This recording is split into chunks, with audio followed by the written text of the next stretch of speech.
تا ته نږدې خلک در سره خیانت کوای شي، مات زړونه په مینه رغېږي او له هرې تنګسیا وروسته حتما آساني او هوساینه ده.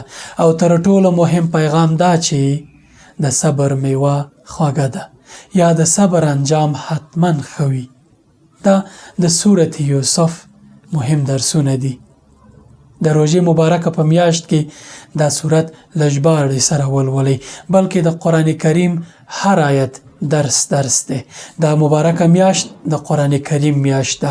د مبارک کتاب ته خپل وخت ځانګړی کړئ.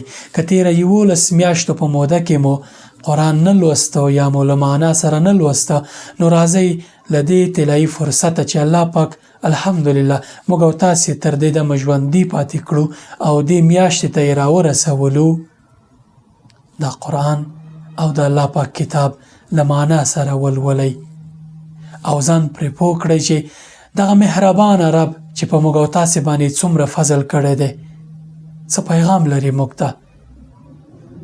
قرآن حتما روژه مبارکه کې له ژباړې سره ولولئ. السلام علیکم.